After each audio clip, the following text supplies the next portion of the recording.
Hello বন্ধুরা, আমি শুভ্রা রান্নাঘরে ভুরিভোজ চ্যানেলে আপনাদের স্বাগত জানাই। আজকে আমি বানাবো গাজরের হালুয়া। কোনো রকম মাওয়া বা খোয়া বা কনডেন্স মিল্ক ছাড়া একদম সহজে কিভাবে বাড়িতে গাজরের হালুয়া বানিয়ে নেবেন সেই রেসিপিটাই শেয়ার করব। খেতে কিন্তু ভীষণ ভালো হবে। চলুন তবে রেসিপিটা দেখে নেওয়া যাক।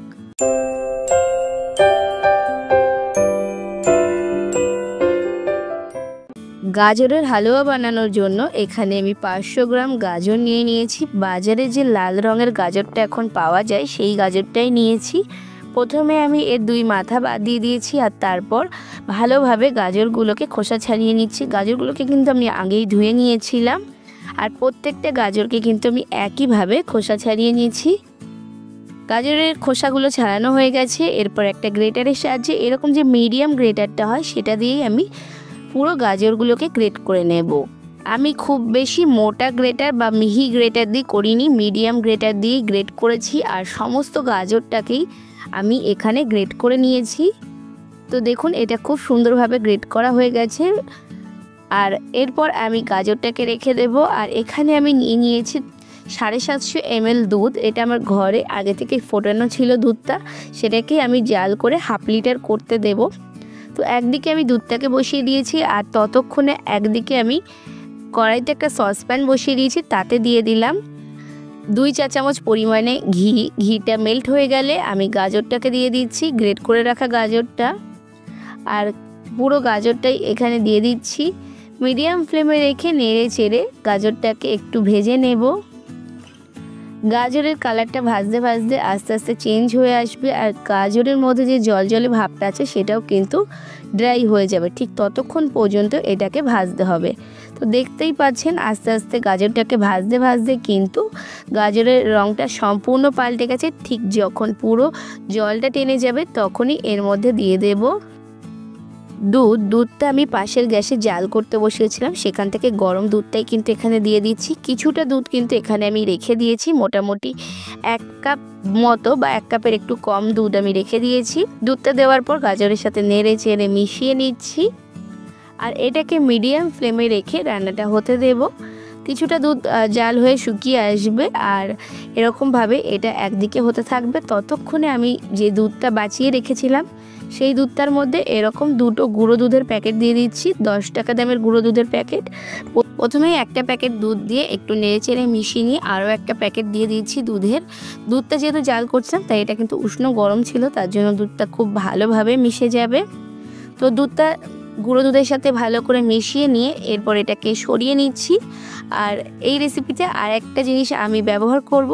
আমি এখানে কোনো খোয়া বা মাওয়া ব্যবহার করিনি, তার বদলে এটা ব্যবহার করছি। এখানে আমি 10-12টা কাজু নিয়েছি। এরকম যে ছোট গ্রেটার হয় সেই গ্রেটার দিয়ে কাজুগুলোকে গ্রেট করে নেব। এতে গাজরের হালুয়ার স্বাদ ভীষণ ভালো হয়। আমি নর্মালি যেভাবে বাড়িতে গাজরের হালুয়া বানিয়ে থাকি আপনাদের সাথে কিন্তু সেই রেসিপিটাই শেয়ার করছি। আর সমস্ত কাজুগুলো গ্রেট করে নিয়েছি। এরপর এদিকে যে গাজরটা রান্না হচ্ছিল দুধের সাথে তার মধ্যে ঘন করে নেওয়া সেই দুধটা মিশিয়ে দিলাম। এই পর্যায়ে কিন্তু গ্যাসের ফ্লেমটা হাইতে করে দেব, কারণ এতক্ষণে গাজরটা আমার সেদ্ধ হয়ে গেছে। আর তার মধ্যে যে গ্রেট করে রাখা কাজু বাদামগুলো ছিল সেটাও দিয়ে দিলাম। দিয়ে সমস্ত কিছু নেড়ে চেড়ে মিশিয়ে নেব। আর প্রথমে কিন্তু আমি হাই ফ্লেমে রান্না করে নেব যতক্ষণে এটা বেশ খানিকটা রিডিউস হয়ে আসে। আমি মোটামুটি হাই ফ্লেমে দিয়ে 5 মিনিট মতো রান্না করে নিয়েছি। ততক্ষণে দুধটা অনেকটাই ঘন হয়ে গেছে। তো এই পর্যায়ে আমি এর মধ্যে দিয়ে দিচ্ছি মিষ্টির জন্য মিছরি। আমি ছোটো দানার মিছরিটা ব্যবহার করেছি আর এখানে 4 টেবিল চামচ পরিমাণে দিয়েছি। আপনারা মিছরির বদলে কিন্তু চিনিও দিতে পারেন। এরপর নেড়ে চেড়ে মিশিয়ে নিচ্ছি আর তার মধ্যে দিয়ে দিচ্ছি একটু লবণ। এখানে 1 চিমটি পরিমাণে লবণ দিচ্ছি। মিষ্টি জিনিসে একটু লবণ দিলে স্বাদটা ব্যালেন্স হয়, তার জন্য দিয়েছি। এরপর সমস্ত কিছু নেড়ে চেড়ে আরও 2 মিনিট মতো রান্না করে নিচ্ছি হাই ফ্লেমে রেখে।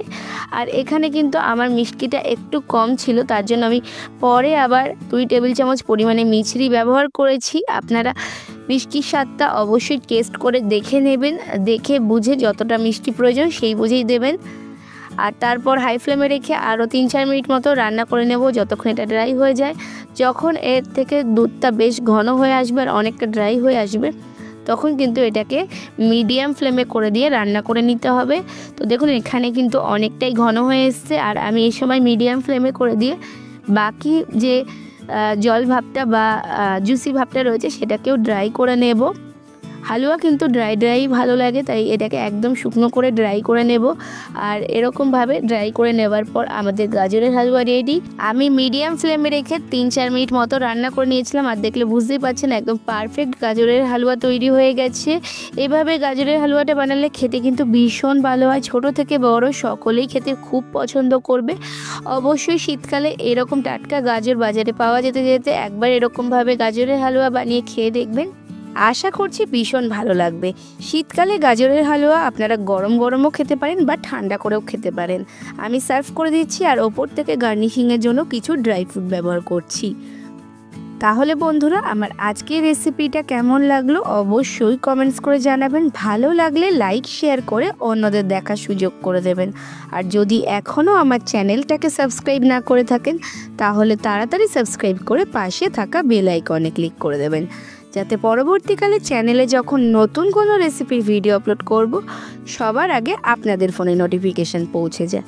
আজকে এ পর্যন্তই, আবার আসবো অন্য কোনো দিন অন্য কোনো রেসিপি নিয়ে। ততক্ষণ ভালো থাকবেন, সুস্থ থাকবেন।